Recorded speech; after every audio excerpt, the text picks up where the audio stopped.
नमस्कार साथियों। आज हम बात करेंगे थॉमस हॉब्स के बारे में। मैं पूरा लेक्चर उस पर नहीं दे रहा हूँ, वो किसी दूसरे वीडियो में देंगे। मैं अभी जो सीरीज़ चला रहा हूँ वो है कि जो थॉमस हॉब्स के बारे में जब बात करते हैं, किसी भी राजनीतिक चिंतक के बारे में जब बात करते हैं, तो सबसे पहला प्रश्न हमारे दिमाग में क्या उठता है, या जो विद्वान लोग हैं जब वो ये प्रश्न पूछते हैं कि थॉमस हॉब्स के बारे में, तो क्या सवाल उठना चाहिए। ये विशेष रूप से उन बच्चों के लिए लाभकारी है जो कि इंटरव्यू देने वाले हैं असिस्टेंट प्रोफेसर का। लेकिन उसके अलावा भी ये सवाल वो हैं जिन सवालों को जवाब किसी भी विद्यार्थी को आने चाहिए, क्योंकि ये राजनीतिक सिद्धांत की हम बात कर रहे हैं, राजनीतिक विचारकों की, तो उसके मूलभूत सवाल हैं। यानी इन सवालों का जवाब हमको आना ही चाहिए, ऐसी अपेक्षा की जाती है जो आपसे बातचीत करते हैं, आपको राजनीति विज्ञान का विद्वान मानकर। तो हम इससे पहले प्लेटो, अरस्तु और मैकियावेली के बारे में बात कर चुके हैं। आज हम बात कर रहे हैं थॉमस हॉब्स के बारे में। थॉमस हॉब्स के बारे में एक कथन है सेबाइन का। सेबाइन की किताब आप जानते हैं, हिस्ट्री ऑफ पॉलिटिकल थियरी, जो सबसे ज़्यादा लोकप्रिय पुस्तक है राजनीतिक चिंतन के बारे में। उसने हॉब्स के ऊपर लिखते हुए एक वाक्य लिखा है कि हॉब्स अंग्रेजी भाषा जानने वाले व्यक्तियों में सर्वश्रेष्ठ राजनीतिक विचारक था। He was the greatest political philosopher among those who were speaking English। यानी जो अंग्रेजी भाषा में जानते हैं, क्योंकि आप देखेंगे कि जब हॉब्स ने लिखना शुरू किया था तब अंग्रेजी भाषा बहुत ज़्यादा मैच्योर नहीं हो पाई थी और अंग्रेजी भाषा का प्रयोग होने लगा था। हालांकि तब भी अंग्रेजी भाषा को सामान्य जन की भाषा माना जाता था, अभिजन वर्ग की भाषा नहीं माना जाता था, वो लैटिन थी। तो लैटिन या ग्रीक में लिखते थे अभिजन वर्ग, और जो पुस्तकें वगैरह लिखी जाती थी वो उसी में लिखी जाती थी। हॉब्स पहला बड़ा राजनीतिक विचारक है जिसने अंग्रेजी में एक राजनीतिक सिद्धांत का ग्रंथ लिखा।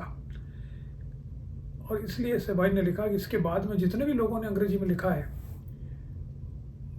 अपनी प्रथम भाषा के रूप में, उन सब में थॉमस हॉब्स सर्वश्रेष्ठ राजनीतिक सिद्धांत करता है, राजनीतिक दार्शनिक है। ऐसा क्यों कहा गया, ये सवाल सबसे पहला बनता है कि थॉमस हॉब्स को अंग्रेजी भाषा जानने वाले, लिखने वालों में सर्वश्रेष्ठ राजनीतिक विचारक क्यों माना गया है।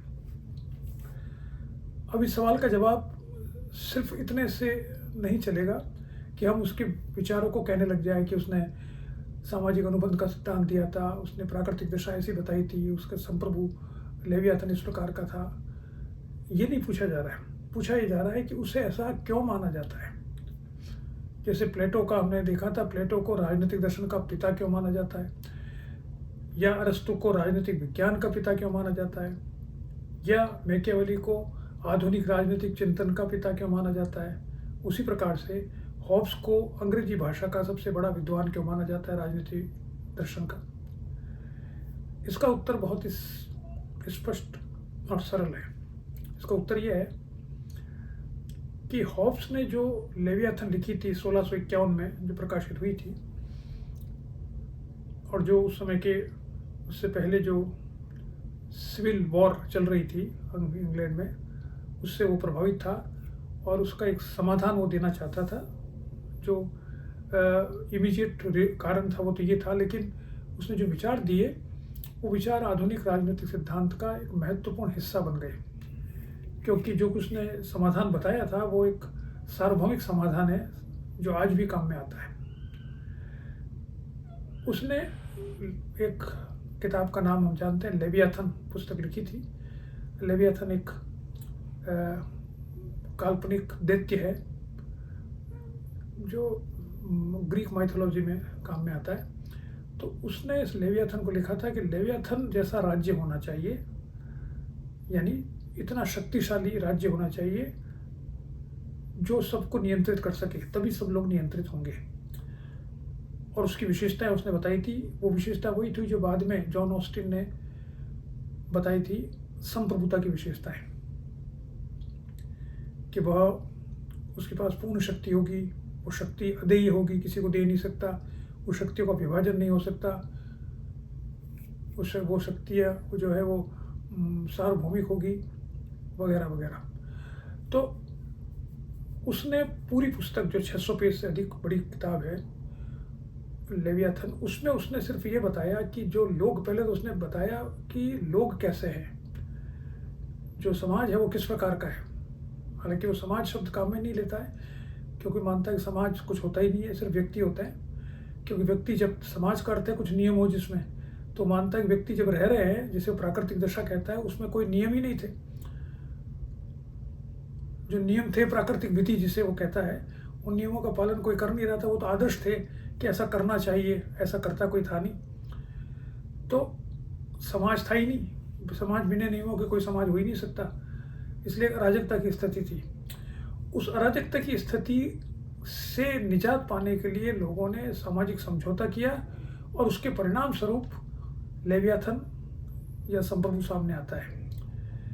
उस 600 पेज से ज़्यादा पृष्ठ की जो पुस्तक है, उसमें उसने पूरी विस्तार से ये बताया है कि संप्रभु की आवश्यकता क्यों होती है, और कोई तरीका नहीं है इस अराजक स्थिति को नियंत्रित करने का, ये उसने बता दिया है।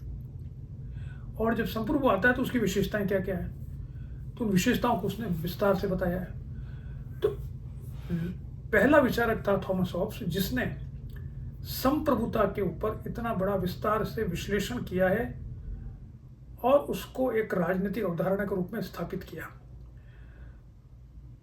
अब संप्रभुता जो होती है वो हम जानते हैं राज्य की अनन्य विशेषता होती है। राज्य और दूसरी संस्थाओं में जो अंतर होता है वो एक ही होता है, वो है राज्य के पास संप्रभुता होती है, दूसरे जो संस्थाएं होती है उनके पास सरकार होती है, उनके पास जनसंख्या होती है, उनके पास भूभाग होता है, लेकिन उनके पास संप्रभुता नहीं होती। इसलिए राज्य वो है जिसके पास संप्रभुता है, ये उसकी अनन्य विशेषता है। तो हॉब्स ने संप्रभुता क्यों होनी चाहिए राज्य के पास, उसका कारण पूरा बताया, और संप्रभुता क्या होती है इसको उसने विश्लेषित किया। अब संप्रभुता राज्य की अनन्य विशेषता है, और राज्य राजनीति का केंद्र होता है। हम जानते हैं कि आज भी हम कभी भी राजनीति को परिभाषित चाहे कैसे करें, आजकल राजनीति को परिभाषित राज्य से बाहर भी करने लगे, लेकिन फिर भी हम मानते हैं अंतिम रूप से राजनीति जो होती है, जो सबसे बड़ी संस्था है, वो राज्य है जहाँ पर राजनीति होती है, क्योंकि उसमें जो निर्णय लिए जाते हैं राजनीतिक, वो पूरे समाज के ऊपर लागू होते हैं। बाकी जगह जो राजनीति होती है वो समूह की होती है, वो समूह पर ही लागू होते हैं।